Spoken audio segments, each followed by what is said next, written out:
My fellow gamers, welcome back to Shadowrun Returns. It has been quite a week for me personally. Yeah. Have you ever had a migraine? Have you ever had a migraine for 4 days in a row? Let me tell you, I've been through some pain in my life. Physical, emotional, psychological, existential. I've been through many a thing, but I have never felt like that. So my upload schedule got really screwed up. That's why it's been several weeks since the last video was released. So I apologize for those of you that have been tuning in, keeping up with this. I know it's been a while and you guys have been itching for some more action on this video, especially since we got to such an amazing turning point. But I could not physically do it. Light and sound were painful, and that sounds like a metaphor, but it's not. If I saw any light at all, if I heard anything at all, it physically hurt. So, yeah. I like you guys. I don't like you guys that much. But I like you guys a lot today because I am back and I'm ready to do some more videos. So last time, I don't remember. It's been quite a while. It's been a while since I played. But we're back at the Seamstresses Union, and it's time for us to dive into some more missions. So I'm just going to start clicking on things, and we'll see where this takes us.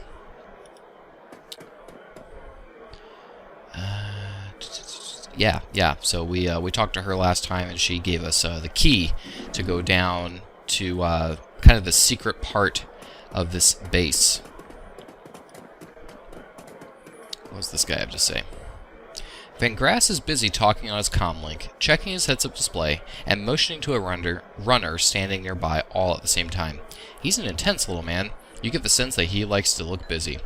I'm Van Grass. Make it quick. Biz is good. Talk to me. I do street work. Got anything for me? He still hasn't looked at you. He's going a mile a minute. Nothing for you tonight. Sorry. I'm doing a thing right now. Important thing. Talk to you later. Oh, hey lady, one more thing. He covers his comlink for a moment, tilts his head your way, but you can see he's still staring at his HUD. I'm a fence too. If you got anything you need to unload, come see me.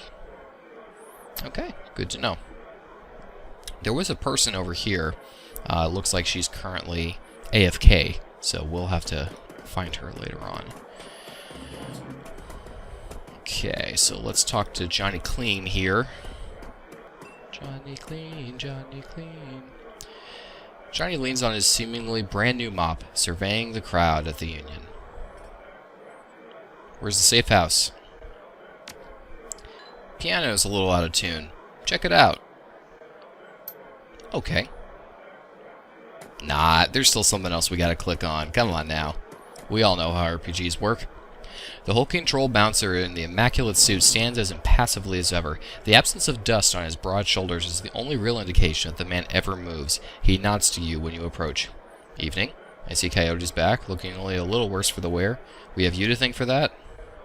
The having her back part, yes. You have the gratitude of everyone here, especially mine. Couldn't stomach losing anyone else so soon after what happened to Sam. You're just a big old sheepdog, aren't you? Not the comparison made of most trolls, but I'm happy to defy expectations. Mind if I ask you a few questions? I haven't minded so far. I think we've already asked most of these. This just seems like a good way to get killed, so we're not going to ask it.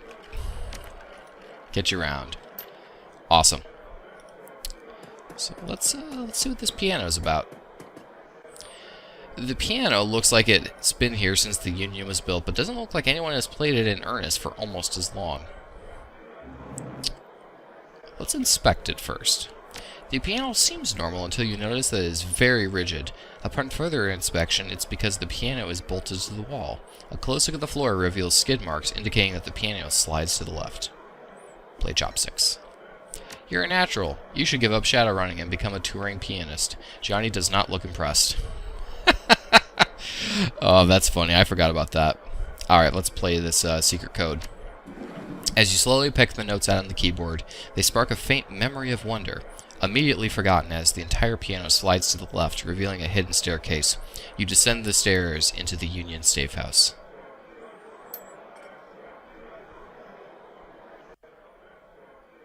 The entrepreneurial Mrs. Kubota has combined everything a runner might need into a one-stop shopping experience.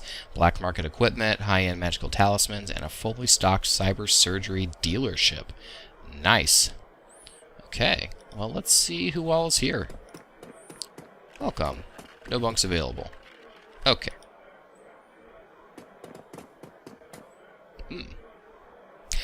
Okay.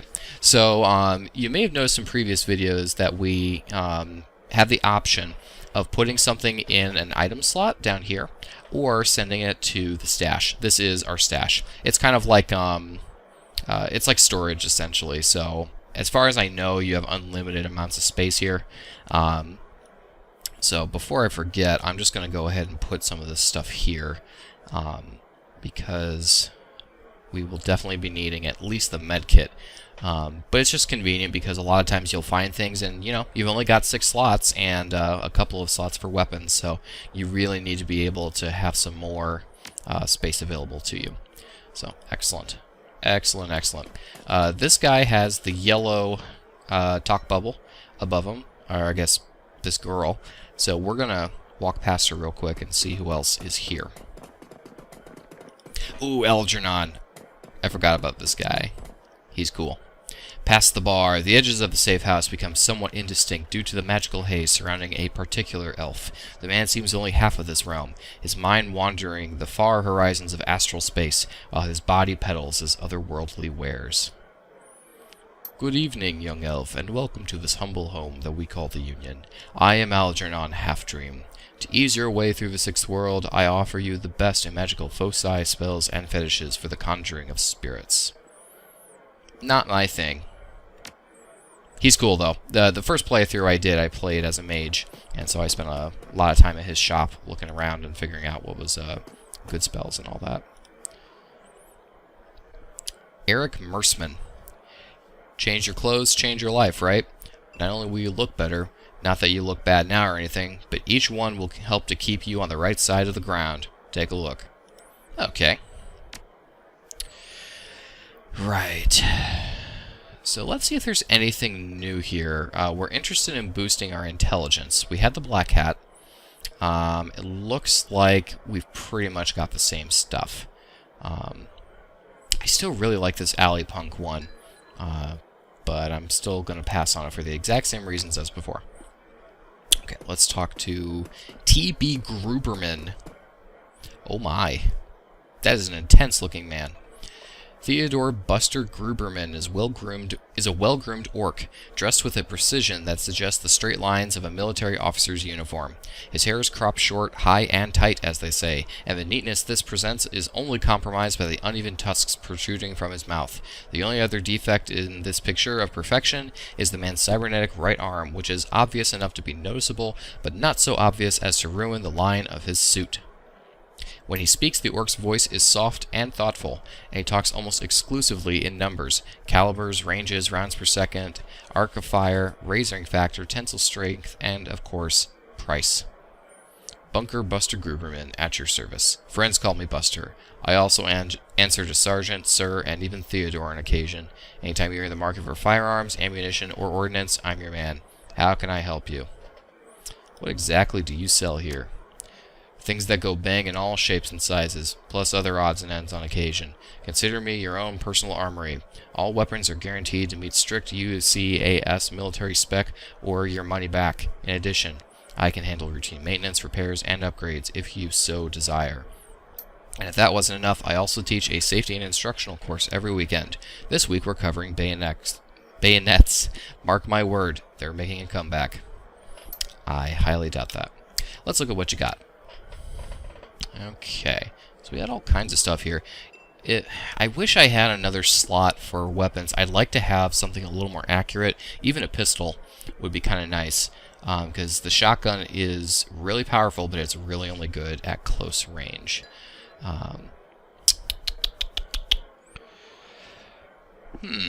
Okay, so we have the Street Sweeper. It does 14 damage, short range, AoE 6.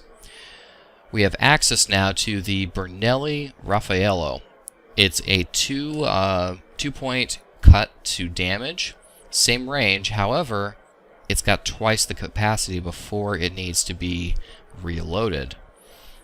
So, I'm not a mathematician, but what I do know is that you can't just look at raw damage, you also have to look at rate of fire when you're talking about especially turn-based combat in games like this. So, since we have a limited amount of actions per turn, I think it makes a lot of sense to be able to pump out a lot of damage up front, even if it's a slightly less amount of damage. So I'm going to go ahead and buy this. While I'm at it, is there anything else here that I need to get? We do need some frag grenades for sure, but let me see what else we've got here. They've got concussion grenades, which does AP damage instead of damage. These aren't going to be quite as useful for us because we have kneecap, but you never know. Smoke grenades create a smoke that reduces 2 hit by 15%. Lasts 3 rounds. That's not bad, but it seems pretty situational, so we're going to pass on that for now. I'm going to buy 1 medkit, and I'm going to buy 1 frag grenade. I think that's all I'm going to buy for now. So, costs us about 500. We still got plenty of cash left. Let's see here. Take that out. Equip this. That's weird. I don't know why the icon is so far off to the side. It just kind of weirds me out. Yeah. Okay, looks good. Nothing right now, thanks. Alright, let's see what they got over here. David Fry II. Every inch of the tech alcove is covered in a chaotic patchwork quilt of circuit boards, chips, wires, displays, and a million other things you can't identify. In the eye of this techno-bit storm stands a dwarf, immaculately dressed and supremely calm. I know that look. Don't let the size of the shop fool you. I can get any Matrix hardware or software that exists, and if it doesn't exist, then I can get it made for you. Any questions I can answer or anything gear you need. Ooh, now this is our kind of guy. As a decker, we are going to be spending a lot of time at this shop getting the best upgrades we can. I'm not going to read all of this. I'll sum it up for you guys, though. The deck is the thing that's on the back of our character that you can't see because she's standing in a computer. Yeah, she's standing in a computer. That's how amazing deckers are, okay? We stand in the computers. That's how it works. Programs are basically like the avatars you use in the virtual world in the Matrix. And then an ESP, I believe, is the attacks that you can use. So let's go ahead and see what he has for sale. This is definitely an upgrade. Pretty much an upgrade in every way. So we're going to buy this for sure. This is the Renraku Craftwork 1. So we will definitely be getting that. Wow, there's a lot of different programs here. Interesting. Very interesting. Expert system program. So actually, I got that backwards. ESPs, those are the avatars you use. Programs are kind of like the attacks you use. Now, as you can see, this is actually a fairly expensive class to play. I mean, each of these programs, each of these ESPs is 500 nuyen, and each of these programs is 100 to 200 nuyen. Thankfully, we've got a pretty darn good stack of cash here. What I don't know is where this stuff is stored. Like, do we have to carry this in our inventory? Do we have to? Is it loaded automatically into the deck? I honestly don't know. So real quick, let's look at these different things. We've got an assassin ESP, an execute ESP, or excuse me, an attacker ESP, an exploder, and a shield. All of those sound really cool, actually. I think I'm going to get the assassin for sure. That just sounds very interesting to me. Then I'm going to get the shield, try to get a little bit of a balanced thing here. And wow, we're already almost at cost. This thing is really, really holding us back. What do we have equipped now, actually? Okay. Okay.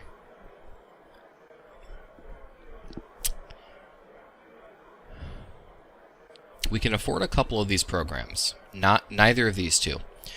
But we could get one of these. It's interesting how decking works in this game. It's kind of a game within a game.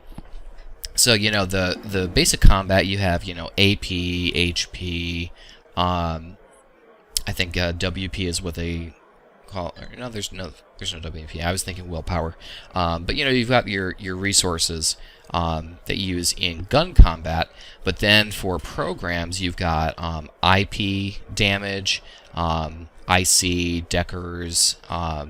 It's kind of its own terminology. I really like that thematically because it really makes you feel like you're kind of in the know. None of these other characters even mess with this stuff, you know. So as a decker, you've got you know, you've got your specialized tools and programs here, and you're just rattling off all of these different terms, and the other guys are looking like, what the heck is he talking about? And then they go back to shooting stuff. I've just always really liked the idea that, you know, you're specialized and you do something that nobody else does. I just think it's really cool. So, and actually as I'm doing math here, we only have enough for one program. I think what I'm going to do, I'm going to get rid of this shield for now.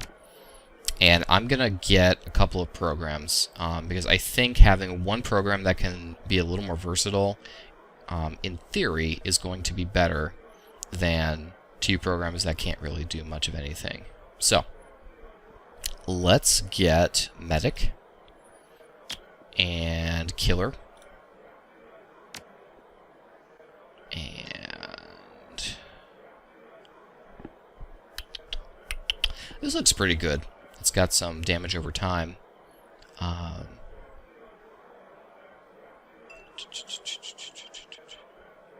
Let's get Blaster.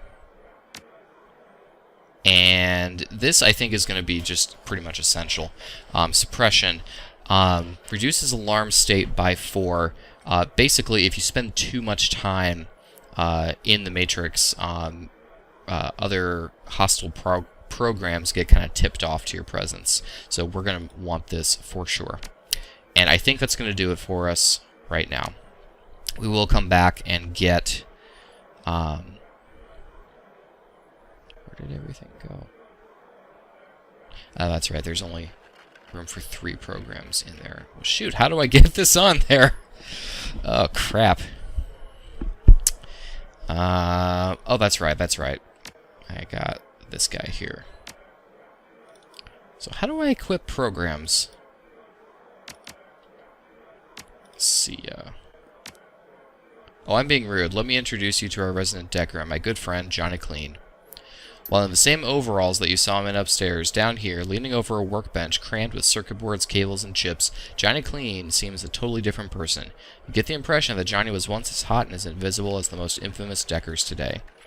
Good to see you down here. Happy to be of help if I can be. Is it true that you were part of the Echo Mirage team? Let me take this one. Listen, I've known the guy for over a decade, and he's been smart enough not to tell me, so he is sure as hell not going to tell you about anything from those days. For your health and these, best to let this subject drop. Why are you dressed as a janitor?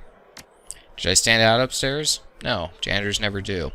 When I was younger, I had a rep for getting in and getting out of systems so cleanly that no one knew I was there. Half the Matrix runs that earned me my rep were made possible because I was able to get inside the facility posing as a janitor.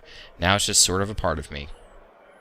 Alright, well, we'll ask him just for information's sake. How is decking used? The decking skill is often used just on terminals in the real world to get information, hack doors, etc. But occasionally, a run will have the option or the requirement to go into the local Matrix LAN of the facility you're infiltrating in order to gain access to valuable information or control more important things in the real world. See you guys around. Right. Can we talk to him to change our programs? I forget where you're supposed to go to do that. Let me actually go to my stash and see if I can take that program out, because we definitely want that, and I don't want to forget about it.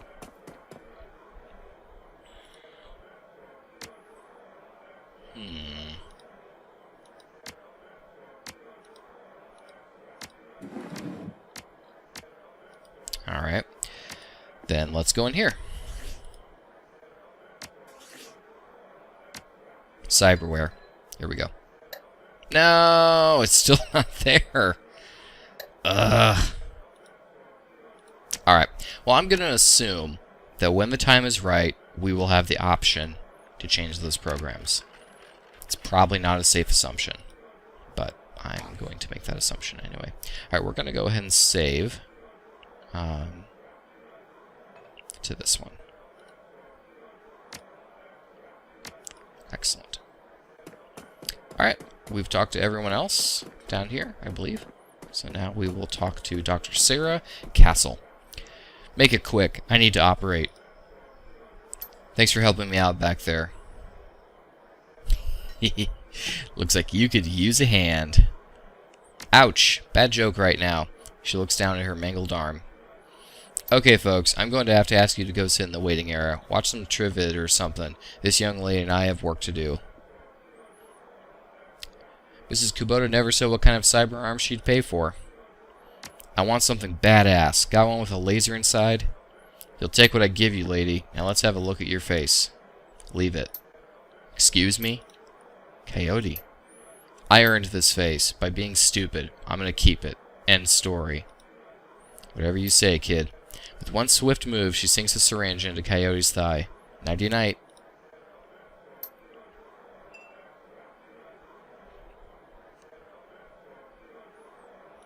Oh, hi. Coyote looks better and worse than you last saw her. All the gaping holes are plugged and she's sporting a shiny new cyber arm, but now that the adrenaline is worn off, it's clear she needs some rest. Good morning. Thanks to the miracle of modern science combined with Dr. Castle's magical healing powers, I'm almost good as new. Better, really. Nice arm. Thanks. Mrs. Kubota will have me working it off for the rest of my life. She notices your expression. You look like you've got something on your mind. I do have some questions. She flashes you She flashes you a puzzled look. Words are hard. What kind of questions? About Sam Watts. Sam Watts. What about him? Sam's dead. Holy dreck. Sam. Can't say I'm surprised. He was on a downward spiral for a long time. What can I tell you? Tell me about Sam. I hear you liked him. I did. He made me laugh. No one else seemed to like Sam's jokes, but I did. No accounting for taste. Sam made some bad jokes. Not when he was sober. He was chill and funny. I guess I knew him best of everyone here. Sorry he's gone. You served Sam the night he died. What do you remember about that night? It's a pretty average night. Regular crowd as I remember. Sam was drinking with a guy named Armitage. Jake Armitage? Yeah, you know him. Met him. He's a charmer, too. She bites her lower lip. I like gingers. Anyway, Jake and Sam were having a few... Well, Jake was having a few. Sam was tossing him back, but good. Eventually he got loud, the way he sometimes did when he mixed drinking and who knows what, and Mrs. Kubota wanted him ejected. Mr. Clue wasn't around. Can't remember why, so she asked Jake to do the honors. Jake dragged him out back into the alley. That's the last time I saw Sam. You said he got loud. Do you remember what he was saying? She thinks. Standard Sam Drek. How he grew up rich and didn't deserve this, how he hated his mother, how he loved his mother. It was pretty pathetic stuff. Did Sam have any enemies? She thinks. Enemies? That's hard to say. Sam partied hard, and when he did, he ran his mouth off pretty good. Got his ass kicked on more than one occasion. But no, I don't think he had any enemies, at least none that I'm aware of. Where did Sam live? On the streets, mostly. He'd occasionally convince someone to let him flop on their couch, but he'd always overstay his welcome and get kicked out after a few days. Sometimes I'd sneak him down here so he could crash in one of the bunks. He used one the night before I saw him last. How bad was his drinking? If it was just the drinking, it would have been bad. But Sam wasn't the monogamous type. He dabbled in everything. Booze, chips, drugs. He loved the nitro, whatever he could get his hands on. Wasn't always like that, but once he got sick, he started using more and more stuff to try and forget about it. Sam was sick? Dying, didn't you know? Yeah, everyone could tell. You could just look at him and see he was a walking corpse. It had to be the drinking. Then he disappeared for a while, and one day he came back all better. Looked good, even. All better. Just like that. He said his mom helped him out. Never said how, though. Thanks, Coyote. Now I need you two to do something for me. What do you need, babe? I need you to talk to Mr. Delilah for me about the Royale run. He's usually upstairs. Tell him I didn't get the gems. Maybe you can make some sort of deal. We'll see.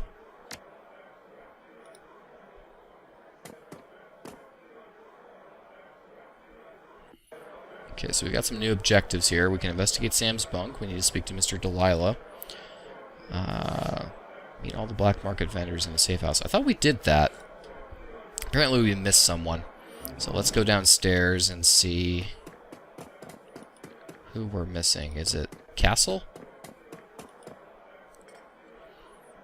In Shadowrunner circles, the term doctor is often used quite liberally to describe any sawbones with a needle and thread, but in the case of the Union's resident medical expert, nothing could be further from the truth. The safe house boasts a fully equipped medical suite complete with shamanistic fetishes. This is sixth world medicine of the highest caliber. The doctor herself is an unassuming sort, perhaps the type to go unnoticed entirely, if not for the sprightly spirit perched on her shoulders like her own personal gargoyle. The spirit's burning eyes follow you constantly, even as the doctor's own eyes are buried in her charts. However, she does look up long enough to acknowledge your approach. I'm Dr. Castle. I understand you were instrumental in bringing Coyote back to us. Thank you for that. And I suppose you were the one who patched her up. Impressive work. Thank you. It's a shame she wouldn't let me repair her face, though. She notes you eyeballing the facilities. I can tell you're surprised to find a full-service medband or dive bar in a slum. Don't be. This is a Shadowrunner bar, after all. For a purveyor of cyberware and trauma kits, there is no better place to set up a practice. I patch runners up, install and maintain their cyberware, and provide medical supplies for their runs. I may not be as mobile as Doc Wagon, but I'm the next best thing. Can I help you with anything? Yeah, cyberware. What do you got? Oh my, that's expensive. Holy crap. Okay, so this is something we will be looking at quite a bit later. Yeah. Alright, so Essence.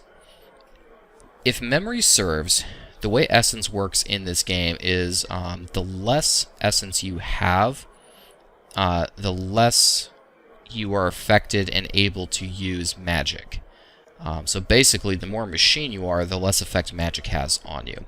That's completely going off of memory. I don't really remember what all it does, but for us, I don't think it's really going to make a difference. I mean, we've already got a data jack. The data jack is just kind of a prereq for us to use rigs and decks and to link into the matrix. Now, let's see what else we got. We've got Aztechnology Cyberleg Basic. Basically a powerful metal machine replacement for your legs. 8 HP and 1 quickness. That's pretty nice.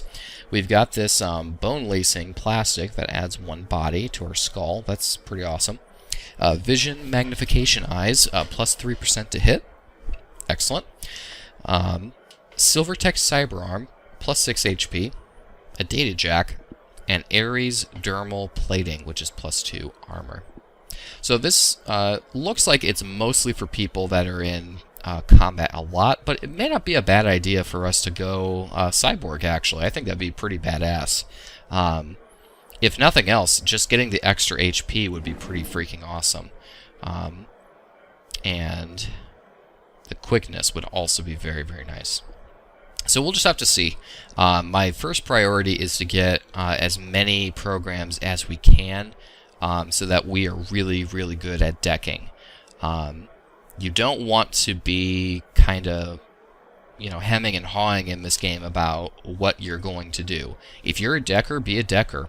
If you are a street samurai, be a street samurai. If you try to put points in a little bit of everything, you're not going to be good at anything.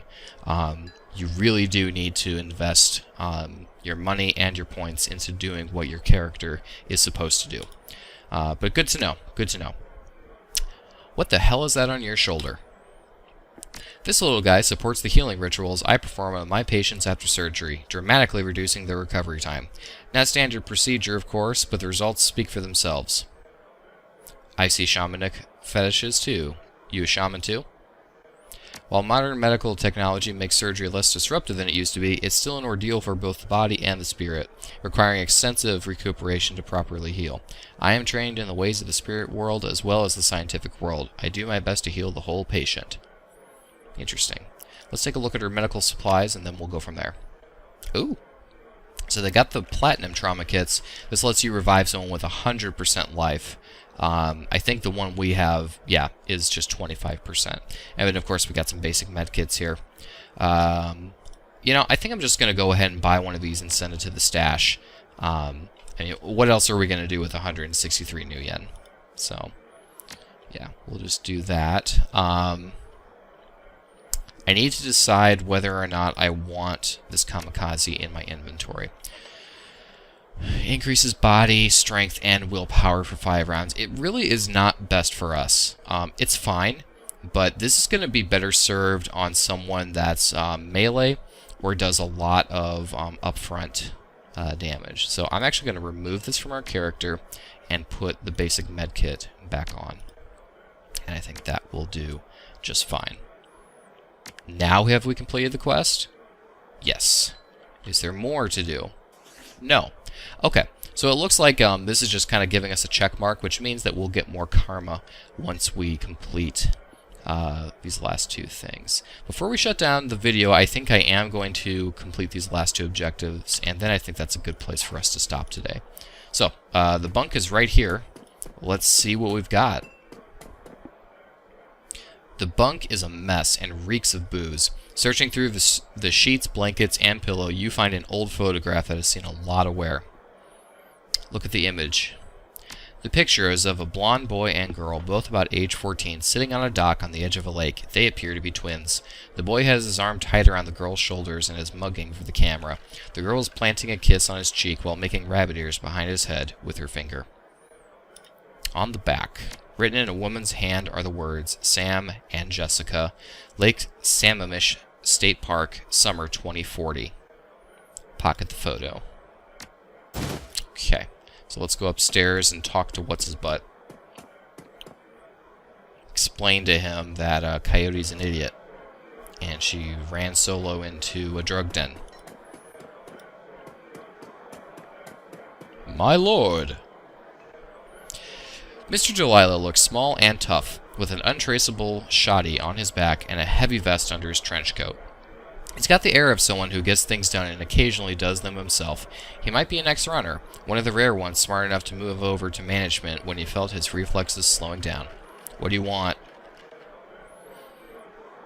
Message from Coyote. The run was a bust.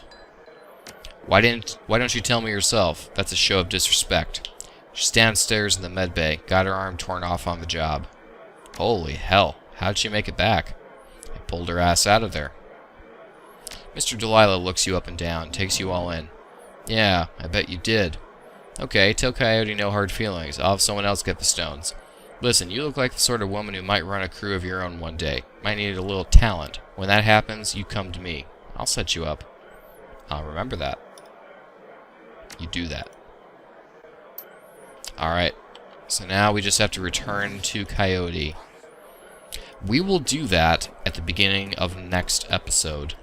Thank you all so much for watching. My name is Sandrock Custom. You are tuned into the Sandrock Custom Gaming channel. We will see you next episode.